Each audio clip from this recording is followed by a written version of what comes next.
আদি ঢাকাবাসী ঢাকায় প্রবাসী সংগঠনের উদ্যোগে আয়োজিত হয়েছে পিঠা উৎসব। বংশালের স্থানীয় একটি অডিটোরিয়ামে আয়োজন করা হয়। এতে সভাপতিত্ব করেন সংগঠনের সভাপতি হাজী সামির উদ্দিন। প্রধান অতিথি হিসেবে সাবেক এমপি হারুনুর রশিদ। বিশেষ অতিথি হিসেবে উপস্থিত ছিলেন যমুনা টেলিভিশনের কানাডা প্রতিনিধি তানভীর ইউসুফ রনি। পিঠা সহ পুরাতন ঢাকার ঐতিহ্যবাহী বিভিন্ন খাবার প্রদর্শিত হয় এই আয়োজনে। উদ্যোক্তারা জানান, পুরাতন ঢাকার ঐতিহ্য, সংস্কৃতি ও ইতিহাস রক্ষার উদ্যোগ হিসেবে এই আয়োজন করা হয়।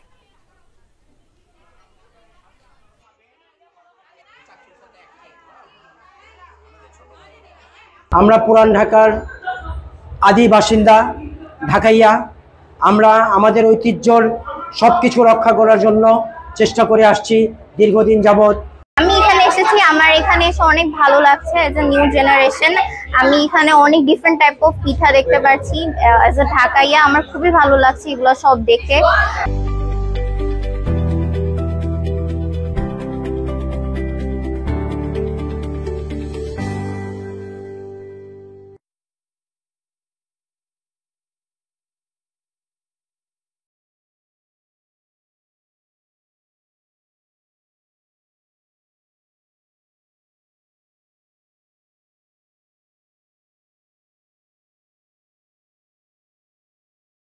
আমার খুবই ভালো লাগছে এখানে এসে। অ্যাজ আ নিউ জেনারেশন আমি এখানে অনেক ডিফারেন্ট টাইপ অফ পিঠা দেখতে পাচ্ছি। অনেক ভালো লাগতেছে আমার এখানে এসে।